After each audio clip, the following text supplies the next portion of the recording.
歡迎你嚟到想讀書唔想睇書。如果你中意聽書，又唔太想自己慢慢睇，呢度就啱晒你啦。今日我哋會繼續一齊細味世界盡頭嘅咖啡館呢本書。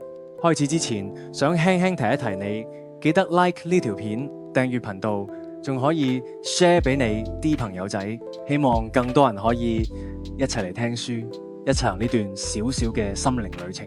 如果你有任何想法，記得留言話俾我知啊！我真係好期待聽到你嘅心聲。好啦，我哋一齊出發，走入世界盡頭嘅咖啡館。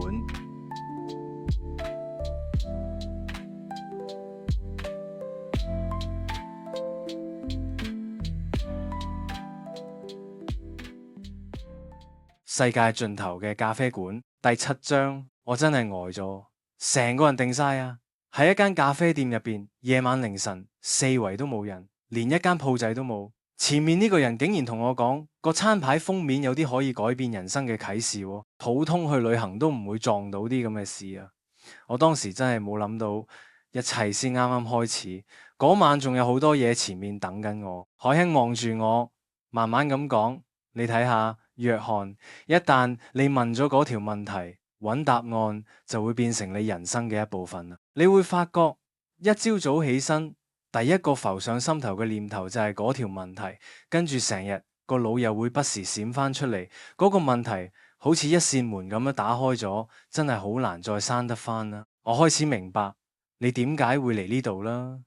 呢條問題其實有更深嘅意思，唔係淨係問我點解行咗入呢間咖啡店咁簡單。冇錯。海亨打斷咗我個腦海入邊啲想法。個問題其實唔關咖啡店事，係問緊一個人點解會存在。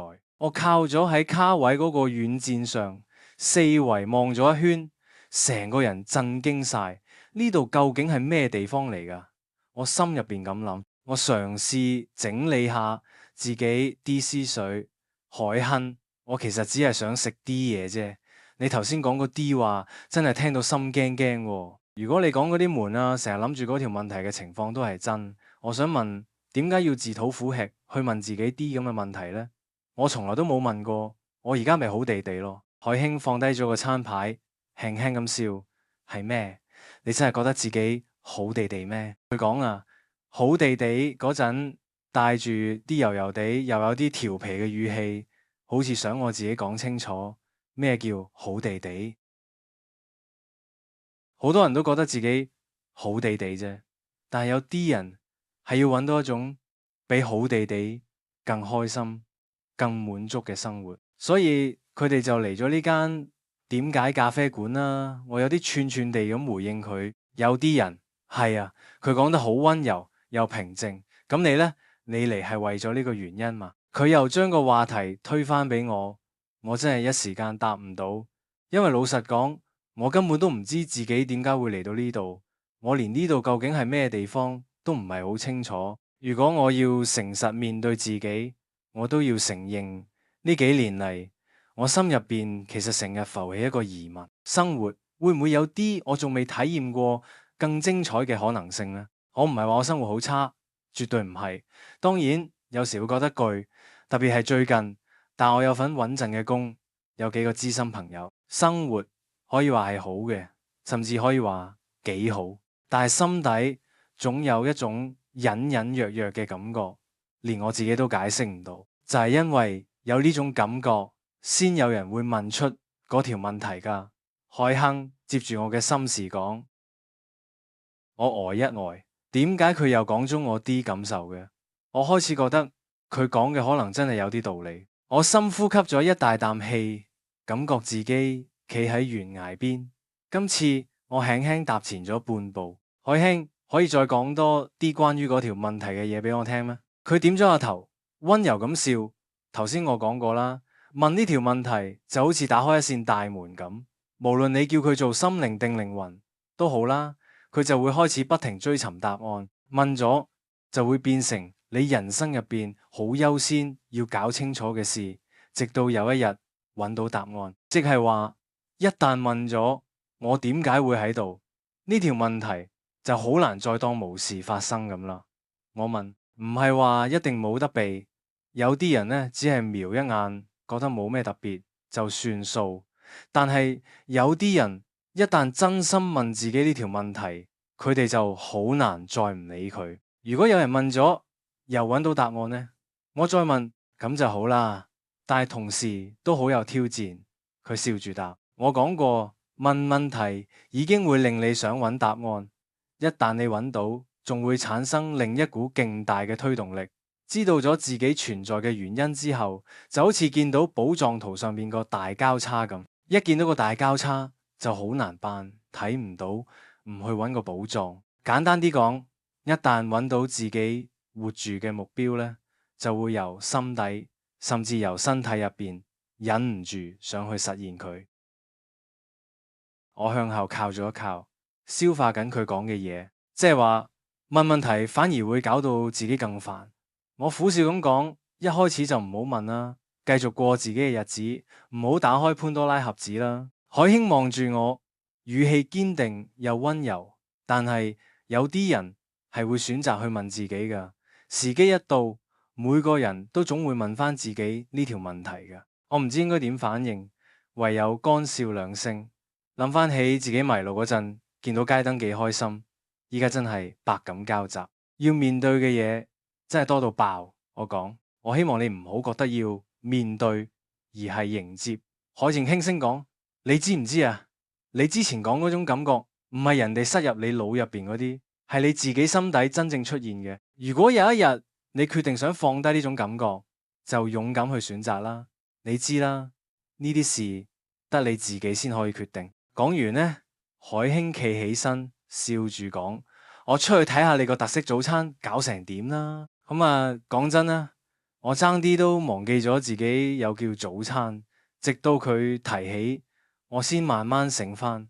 原來我仲係坐緊喺咖啡店入邊，個肚都仲打緊鼓。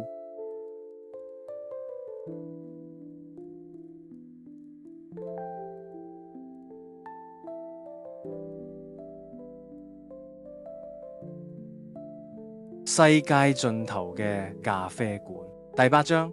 我個腦轉得好快好快，低頭望下餐牌，再重讀一次第一個問題：你為咩會嚟到呢度啊？比第一次讀嗰陣，呢個問題對我嚟講已經有完全唔同嘅感覺。我努力回憶住海亨之前講過呢個，其實問緊一個人點解要存在。我心入邊有種講唔出嘅感覺，好似有股力量拉住我，要我認真問下自己呢個問題。就好似啱啱我同海亨傾偈時喺餐牌上邊瞄到嗰下，我為咩會嚟到呢度呢？我記得海星講過，認真對待呢個問題會令人生出現變化，真係癲啊！我細細聲咁自言自語，輕輕捽捽眼。我本來淨係想食啲嘢啫，加翻啲油，搵個地方歇下。點解搞到要諗咁鬼多嘢呢？我攞起隻水杯，飲咗大半杯，啱啱放低。麥克就企咗喺我台邊，手上拎住個大水壺。要加水咩？佢問。你好似需要多啲水喎。我接受咗佢提議，佢就幫我加滿晒杯水。我叫麥克，佢話。我即刻起身，笑住同佢握手，好開心識到你啊，麥克。我叫約翰。你冇事啊，約翰？我行過嚟見你，好似入晒神咁樣。差唔多啦。我微笑下，坐翻低。海青啱啱解釋咗餐牌封面嗰行字，我仲喺度消化緊，想搞清楚對自己嚟講有乜嘢意義。講完之後，我心入邊有啲疑惑，唔肯定麥克知唔知道我同海亨傾過啲咩？雖然佢係店主，但設計呢啲問題可能都係海亨。好彩麥克完全冇顯得疑惑。嗰個問題唔簡單嘅，每個人喺唔同時間都會遇到。有啲人細細個就開始問，有啲人要大個先問，有啲人一世都未問過。其實呢個現象幾有趣㗎。聽到呢度，我覺得麥克應該知道我心入邊諗緊咩，就決定開口同佢講下。麥克海幸話：一個人如果開始問自己呢個問題，佢人生會有改變。我指住餐牌，我想知之後會點。麥克輕輕望咗一眼餐牌，你係想知問咗之後，定揾到答案之後？我愣一愣，細細咁回想下佢講咩，兩樣都想知。我答：我同海鮮都未傾到咁深入，佢只係輕輕提過揾到答案嘅人會點。麥克講，其實要揾答案冇一個標準方法，每個人行自己條路。不過我可以同你分享下，有啲小方法，好多人靠住佢都揾到自己答案嘅。我一時間唔知點答好，心入邊直覺叫住我，如果我繼續問落去，可能真係要認真面對自己。冇錯㗎，麥克微笑住話，如果係海亨都會同你講一樣嘢。佢好似知道我心入邊諗咩，雖然我一句都未開口，我只係微微有啲驚訝，但又覺得好自然。至於其他人點樣揾答案，我未必真係咁有興趣知，畢竟我自己都未確定想唔想問。麥克，仲有另一個問題呢，如果揾到答案，佢哋會點？麥克笑笑口，咁樣啦，不如等我睇下你啲早餐搞掂未，翻嚟再答你，好唔好啊？我點點頭。過咗一陣，麥克就托住大托盤翻嚟，吓，全部都係我嘅咩？我愣咗愣，係咪餐牌下面仲有兩大段字我睇漏咗？梗係啦。麥克笑住話：你點咗嘅早餐包括煎蛋卷、烘多士、火腿、煙肉、新鮮水果、炸薯餅、餅乾，仲有單面煎嘅薄煎餅。我環望下四周，真係想揾多3個人同我一齊食。仲有啊，配烘多士有果醬，配薄煎餅有糖漿，配餅乾有蜜糖，配煎蛋卷有自家製薯仔沙律。好彩你餓啦，邊有人餓成咁啦？我笑住答。麥克輕輕拍下我膊頭，約翰，有時你唔覺，但其實你早已經準備好迎接新嘅事物啦。佢將食物擺好晒喺我面前，我而家要去隔離台陪下對情侶，等陣翻嚟，如果你仲想傾，我哋可以繼續。好啊，冇問題。我望住面前成台食物，心入面溫溫暖暖咁應一聲。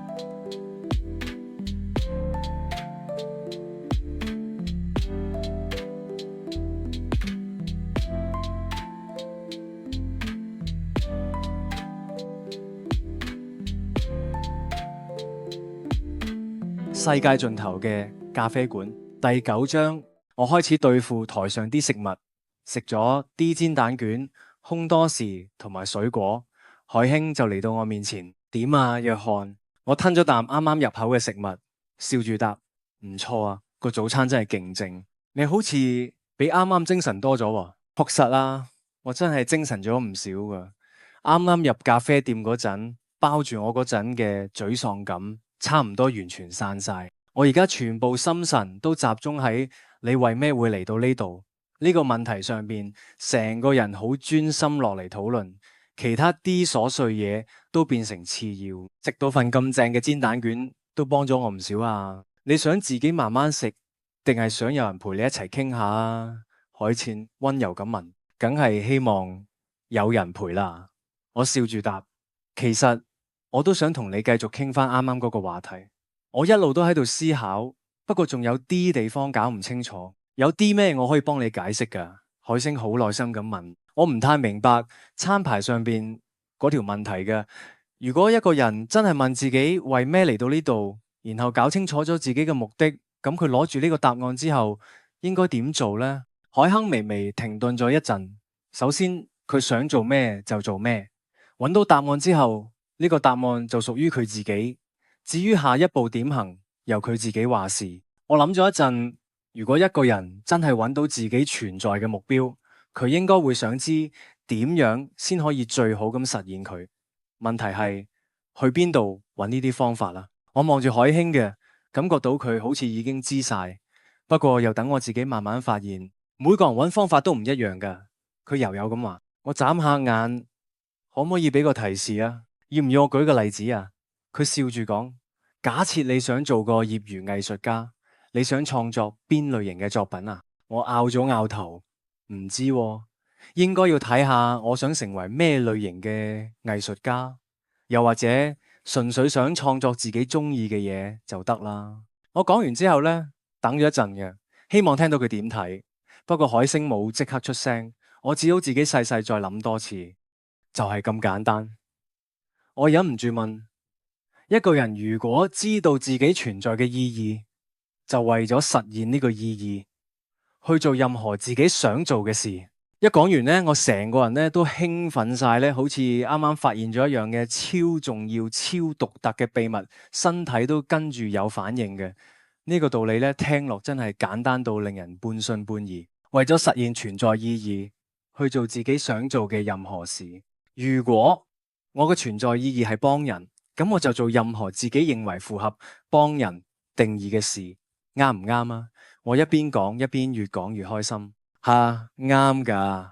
海謙溫柔咁答：如果你覺得行醫可以幫到人，就去做醫生；如果你覺得喺貧困地區起屋可以幫到人，就去起屋；又或者你覺得做會計幫人處理稅務問題都係一種方式，咁就去做會計。我個腦轉得飛快，從來冇用過呢種角度去諗過自己嘅人生。過去我做咩決定呢？多數都係應付家人期望、社會文化嘅壓力，或者其他人點睇。但係而家唔同啦。如果我嘅存在意義係成為百萬富翁呢，咁你就應該盡全力去做任何符合你心目中百萬富翁定義嘅事。海亨微笑住話：如果你認為要識多啲，其他百萬富翁就去識；如果你覺得要努力工作，儲夠100萬，就去努力。選擇權一直喺你手上，做百萬富翁好好。我開始中意呢個名詞啦。我興奮咁講，可以買幾部新車，可能仲可以買幾間大屋。呢個真係你嘅存在意義咩？海興輕輕放低聲音，慢慢問。呢句問得我即刻收聲。我哈哈唔知啊。我同馬克傾開呢啲話題嘅時候，中意用一個縮寫。佢話就好似你喺餐牌上見到嗰個問題，我低頭望翻餐牌。你為咩會嚟到呢度？當一個人揾到自己嘅答案，就即係定義咗自己嘅存在意義。英文叫 Purpose for Existing， 簡稱 PFE。一個人喺佢人生入邊，可以為咗實現 PFE 做10樣、20樣，甚至成百上千樣唔同嘅事。佢可以做任何事，只要係對應自己嘅 PFE。咁你哋有冇見過啲對生活好唔滿意嘅人啊？我問。有啊。海坎輕輕點頭，佢停咗一陣，我趁機將自己個念頭講出嚟。但係佢哋做嗰啲事，可能同自己嘅 PFE 完全無關。海興笑咗，我感覺到呢個結論真係要自己悟翻出嚟。海興，如果我問自己呢個問題，又揾到答案，咁我點知道要做啲咩先可以實現自己嘅 PFE 呢？我意思係實現存在意義，可能涉及人、地方、活動、經歷或者其他成千上萬嘅嘢。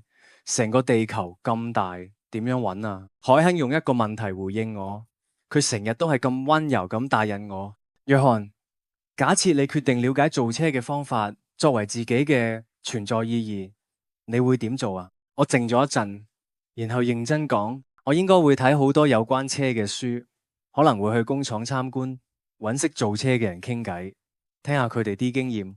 可能仲會揾份工，親手學下點砌車。咁你會一直留喺同一個地方咩？我再諗咗一陣，唔會啊。如果真係想學識造車，一定要周圍走，去唔同地方學，去世界唔同嘅造車聖地交流，咁先至可以學到全面技術。我覺得為咗實現自己嘅存在意義，就要勇敢探索所有相關嘅人同事。正確啊，海慶溫柔咁講。每個人都俾自己當前嘅知識同埋經驗限制住。佢繼續話，但係依家呢個時代資訊爆炸，機會多到數唔晒。最大嘅限制反而唔係外邊，而係自己心入邊加落自己身上嘅枷鎖。真係啊，我心有戚戚然咁講，我以前根本冇好好利用呢個年代俾我嘅優勢。回想下，自己每日重複住差唔多嘅生活累累，點解會咁㗎呢？海興溫柔又細聲咁問。我望住餐牌，然後指住上面，你為咩會嚟到呢度？可能係因為我根本未揾到呢個問題嘅答案。我輕輕咁講，我唔知自己點解會嚟到呢個世界，亦唔知自己真正想做啲咩，所以就好似其他人咁樣，一直重複住啲最普通嘅生活。但係根據你自己嘅經驗，做大多數人做緊嘅嘢，真係可以幫你實現自己嘅存在意義咩？海興慶興問。